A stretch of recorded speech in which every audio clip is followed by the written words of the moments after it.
सो hi everyone, आज हम लोग क्या करेंगे कि लीड कोड के वीकली कॉन्टेस्ट के मीडियम लेवल क्वेश्चंस को हम लोग क्या करेंगे, डिस्कस करेंगे। ठीक है, एकदम इजी वे में। हम लोग ज़्यादा से ज़्यादा जो भी मीडियम क्वेश्चंस उसको हम लोग एकदम इजी, मैं एकदम बना दूंगा तुम लोग को, एकदम आसानी से तुम लोग समझ पाओगे। So my name is Aslam and from the last 2 years I have been practising problems on LeetCode. ठीक है, अराउंड 1100 प्रॉब्लम्स मैंने लीड कोड पे सोल्व कर लिए हैं। You can see the stats and see this are my streaks, continuously I have been solving problems on LeetCode. Okay, and मैंने जो भी अपनी लर्निंग ली है, मतलब जो भी मैंने सीखा है, how to approach a problem. ठीक है, कैसे अपना इंट्यूशन बिल्ड करना है, कैसे थिंक करना, मतलब कि उसका सोल्यूशन क्यों। ठीक है, डायरेक्टली कोड पे जंप ना करना। ठीक है, तो ये सारी चीज़ें हम लोग सीखने वाले हैं। रीड करके अपना इंट्यूशन बिल्ड करेंगे। ठीक है, और रियल लाइफ वे में हम लोग ईजी वे में हम लोग क्या करेंगे, इस क्वेश्चन को सोल्व करेंगे। Will not directly jump to the code part. Okay, तो अभी चलो हम लोग क्या करते हैं, स्टार्ट करते हैं। ठीक है, एक एक क्वेश्चन को हम लोग एकदम प्रॉपर स्टेप बाय स्टेप हम लोग क्या करेंगे, एक्सप्लेन करते हुए इजीली हम लोग सोल्व करेंगे। हमारे लिए ये देखने में सिर्फ मीडियम लग रहा है, एकदम ईजी है। 2 से 4 स्टेप में हम लोग एकदम सिंपली इसको कर लेंगे। ठीक है, फिर हम लोग इसके टाइम कॉम्प्लेक्सिटी यानी स्पेस को एनालाइज करें। ठीक है, हमें अपना इंट्यूशन बनाना है, ताकि देखो अगर तुम इंट्यूशन बनाने सीख गए, ठीक है, अपना अप्रोच बिल्ड करना तुम सीख लेते हो अगर, ठीक है, तो तुम कोड लिखना तो कोई भी मतलब इजीली लिख सकता है। ठीक है ना,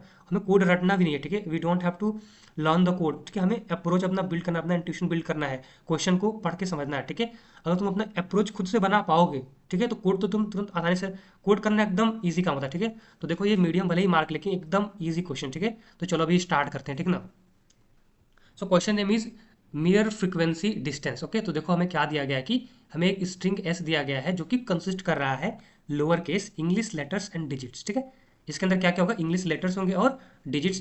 अब देखो यहाँ पे क्या दिया है, for each character it's mirror character is defined by reversing the order of its character set. मतलब कि देखो इधर हमारा कैरेक्टर हो जाएगा और इधर उसका क्या हो जाएगा, मिरर हो जाएगा। जैसे अगर वो अल्फाबेट होगा, जैसे ए है, तो ए का हमारा मिरर क्या हो जाएगा, उसका अपोजिट में हमारा क्या हो जाएगा, जेड हो जाएगा। फिर अगर तुम्हें बी दिया हुआ है, तो बी का अपोजिट क्या हो जाएगा, यहाँ पे तुम्हारा वाई हो जाएगा। ठीक है, इन द सेम वे अगर कोई तुम्हें डिजिट दिया हुआ, ठीक है, 0 से लेकर 9 तक में डिजिट, अगर ये 0 होगा तो 0 का अपोजिट तुम्हारा क्या हो जाएगा, 9 हो जाएगा मिरर। फिर इन द सेम वे अगर 1 होगा तो 1 के तुम्हारा क्या हो जाएगा, 8 हो जाएगा। तो इस तरह से हमें क्या होगा, कैरेक्टर दिया जाएगा, उसका हमें मिरर फाइंड आउट करना है। फिर for each unique character c in the string, हमें हर एक यूनिक कैरेक्टर को लेना है।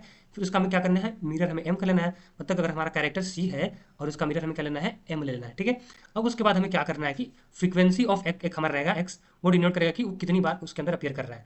तो हमें एब्सोल्यूट डिफरेंस फाइंड करना है between the frequencies, frequency of c and frequency of m. मतलब जो कैरेक्टर था उसकी कितनी फ्रीक्वेंसी है मैप के अंदर, और जो हमारा मिरर है वो कितनी बार है। ठीक है, इन दोनों का एब्सोल्यूट डिफरेंस फाइंड करके हमें क्या करना है कि रिजल्ट में ऐड करते जाना है। जैसे अगर तुम आंसर एक वेरिएबल ले लोगे तो उसके अंदर ही एब्सोल्यूट फ्रीक्वेंसी को ऐड करते जाना है। फिर मान लो ये कैरेक्टर है, फिर इसका ऐसे करते करते हमको सारे एंड तक करना है। ठीक ना, और बस ध्यान देना है कि अगर सी कोमा एम, अगर तुम इसने इस पेयर को ले लिया, तो एम कोमा सेम भी क्या है, सेम पेयर है। ठीक है, उसको सिर्फ एक ही बार काउंट करना है, दोबारा हमें नहीं लेना है। और लास्ट में हमें एक इंटीजर रिटर्न करना है, total sum of all the values over all such distinct pairs पे। ठीक है, तो ये तो अभी हमारा क्या था कि क्वेश्चन था, तो क्वेश्चन अभी तुम लोग समझ लिया होगा। ठीक है, अभी हम लोग चलो क्या करते हैं, एग्जाम्पल के थ्रू इसको समझते हैं। ठीक ना, कैसे स्टेप बाय स्टेप हम लोग अपना अप्रोच को बिल्ड करेंगे। ठीक है, सो अभी देखो हमारा फर्स्ट एग्जांपल जो है इनपुट एस, इसके अंदर हमें स्ट्रिंग दिया गया है AB1Z9। ठीक है, हमारा स्ट्रिंग क्या है, ए है, फिर बी है, फिर 1, फिर जेड और 9। ठीक है, इसका आउटपुट देखो तुम्हें क्या दे रहा है कि 3 आएगा। अब देखो 3 कैसे आ रहा है, तो सबसे पहले हम लोग हर एक पेयर के लिए हम एक टेबल बना लेंगे। देखो कैरेक्टर है, फिर एम है, फिर frequency of character, frequency of mirror और ये एब्सोल्यूट। तो देखो सबसे पहले हमारा कैरेक्टर क्या था, ए है, उसका मिरर क्या होगा, जेड। फिर बी है, उसका मिरर हो गया वाई। फिर 1 था, 1 का मिरर हो गया 8। फिर 9 था हमारा, 9 का हमारा मिरर हो गया 0। ठीक है, अब देखो हमने जेड को हमने यहाँ पे डुप्लीकेट नहीं करा है। ठीक ना, ये बात ध्यान देना। ठीक, इस तरह से हमारा दिखाया गया है क्योंकि एक ही बार हमने लिया है। अब फ्रीक्वेंसी ऑफ सी, ये देखो एक बार आया था। एम देखो मतलब हमारा जो जेड है वो एक बार आया है, तो 1 - 1 यहाँ पे क्या हो गया, 0। तो अगर आंसर जो वेरिएबल हमारा था तो उसके अंदर सबसे पहले क्या हो गया, यहाँ पे ऐड 0 हो गया। फिर दूसरे पेयर के बारे में आएंगे, बी और वाई। उसमें देखो बी हमारा क्या है, एक बार एग्जिस्ट कर रहा है, और वाई हमारा आया नहीं तो ये 0 हो गया। तो 1 - 0 1, तो फिर यहाँ पे हमने 1 ऐड कर दिया।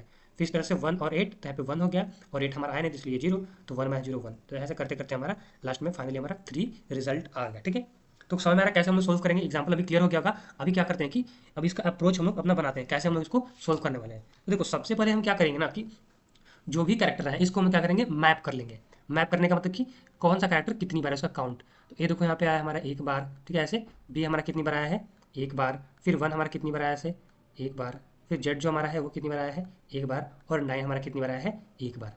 तो हम क्या करेंगे, एक मैप बना लेंगे और उस मैप के अंदर ये हम स्टोर कर लेंगे कि कौन सा कैरेक्टर कितनी बार आया है। अब हमें एक मैप मिल गया। अब उसके बाद हम क्या करेंगे, इसको सोल्व करने के लिए अब हम एक एक कैरेक्टर के लिए, उसने क्या बोला कि एक एक कैरेक्टर को आप उठाओ और उसमें उसका कैरेक्टर का फ्रीक्वेंसी लो और उसके मैप का, अगर दोनों एग्जिस्ट कर रहे हैं, उसका एब्सोल्यूट डिफरेंस निकाल दो। तो जो क्वेश्चन में बोला है ना, बस वही हम लोग क्या करेंगे, उसी स्टेप को हम क्या कर रहे हैं यहाँ पे फॉलो कर रहे हैं, ज़्यादा हमें कुछ दिमाग नहीं लगाना, ठीक है।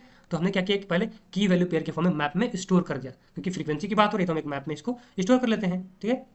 अब देखो यहाँ पे जैसे हमारा स्ट्रिंग के अंदर फर्स्ट कैरेक्टर हमारा क्या आता है, ए आता है। अच्छा, हमें एक बात ये भी बोला होगा कि जैसे अगर ए है तो ए का हमारा मिरर क्या था, जेड था। तो ए और जेड, और दोबारा अगर कभी ऐसे जेड आता है तो जेड और ए, ये दो चीज़ें क्या है आपस में यूनिक है, हमें एक ही बार इसको लेना है, हमें दोबारा में काउंट नहीं करना है। तो इसके लिए हम लोग क्या यूज़ करेंगे, सेट का यूज़ करेंगे। सेट हमारे जो होता है वो क्या करता है कि वो यूनिक वैल्यूज को स्टोर कर रखता है, ठीक है। डुप्लीकेट वैल्यूज इसके अंदर नहीं आती है, तो हम क्या करेंगे, एक सेट का यूज़ करेंगे। सेट के अंदर चेक करेंगे, अगर ये चीज़ें नहीं आई होंगी मतलब कि वो यूनिक है तो उसको ले लेंगे।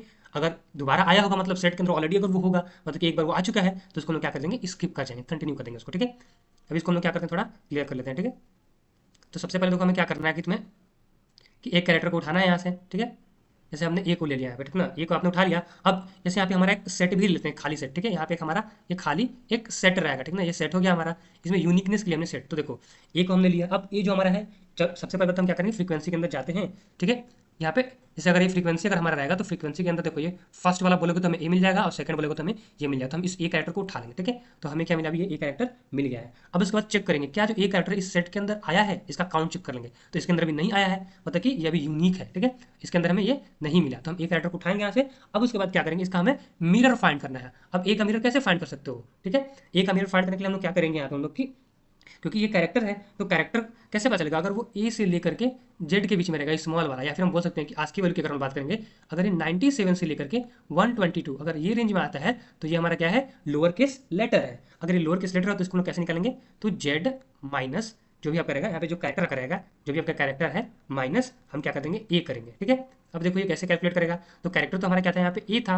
अब ए में से ए को घटा देंगे तो हमें क्या मिल जाएगा, A minus A that is zero. अब जेड में से जीरो को घटाओगे फिर वापस जेड माइनस जीरो, तो हमें क्या मिल जाएगा यहाँ पे, जेड मिल जाएगा, ठीक ना। जेड हमें वापस से मिल जाएगा, यानी कि जो ए था हमारा, इसका जो हमारा मिरर आया वो मिरर कितना हुआ हमारा, जेड के बराबर। तो हमें ए मिल गया, यूनिक टाइम था। अब इसका मिरर हमें जेड भी मिल गया, ये दोनों हमें मिल गया, ठीक है। अब उसके बाद हम क्या करेंगे, चेक करेंगे इस मिरर का काउंट फ्रीक्वेंसी के अंदर, क्या ये मिरर आया है कि नहीं, ठीक है। इसका हमें काउंट निकालना है, ये फ्रीक्वेंसी कितनी बार आया है, ठीक है। अब ये जेड का, तो फ्रीक्वेंसी ऑफ जेड चेक करेंगे, तो देखो मिरर का चेक करेंगे तो ये जो जेड हमारा है कितनी बार आया है, एक बार आया है, ठीक है। एग्जिस्ट कर रहा है इसके अंदर, तो उसका जेड की वैल्यू यहाँ पे कितनी आई है, एक बार आई है, ठीक है। अब इसको हम क्या कर लेते हैं, थोड़ा एक क्लियर कर लेते हैं, ठीक ना।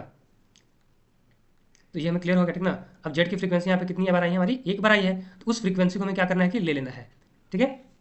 अब देखो यहाँ पे हमारा फ्रीक्वेंसी कितना आ गया, ये तो फ्रीक्वेंसी ऑफ हमारा जो कैरेक्टर था इसका फ्रीक्वेंसी हम निकाल लेंगे, दैट इज वन। और फ्रीक्वेंसी ऑफ और जो मिरर इसका कितना आ गया, वन। तो वन माइनस वन कितना हो गया हमारा यहाँ पे, जीरो आ गया।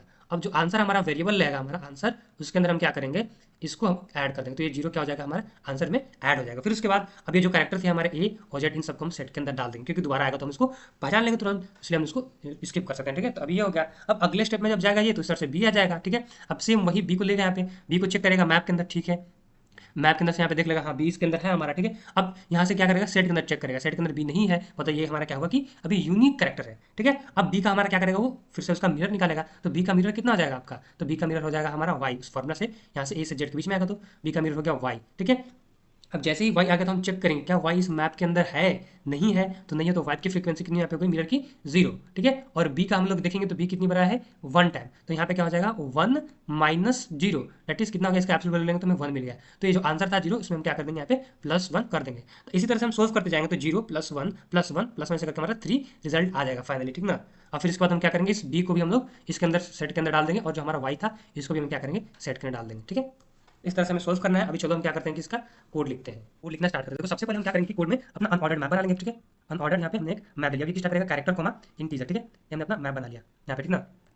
तो ये हमारा एक मैप हमने क्रिएट कर लिया। अब उसके बाद हमें क्या करना है कि सारे जो भी हमारे सेट के कैरेक्टर थे, कैरेक्टर हमने एक्स ले लिया कुछ, अब वो स्ट्रिंग के अंदर के कैरेक्टर को उठा करके इस मैप के अंदर क्या करेगा, जो भी एक रहेगा उसको प्लस प्लस उसकी फ्रीक्वेंसी को ये बढ़ा देगा, ठीक है। और हमारे सारे कैरेक्टर क्या हो गए, मैप के अंदर फिलअप हो गए। अभी हमारा जो आंसर रहेगा एंटी रिजल्ट, उसको हमने क्या कर दिया है, जीरो मान लिया, ठीक है। अब हम क्या करते हैं, फिर से एक एक कैरेक्टर को फ्रीक्वेंसी के अंदर से उठाएंगे, ठीक है। तो ऑटो हमने यहाँ बना लिया, ऑटो टाइप का यहाँ पे एड्रेस हम एफ यहाँ पे ले लिया, कॉलन एमपी हमारे मैप, इसके से हम क्या करेंगे। अब देखो अगर इसमें हम बात करेंगे ना, ऐसा हमारा स्टोर होगा, जैसे ए हमारा है ये एक बार, ठीक है। तो अगर हम इस बोलेंगे मैप का फर्स्ट तो हमें ए मिलेगा, सेकंड तो हमें इसका काउंट मिलेगा, ठीक है। इस तरह से मिलेगा हमें।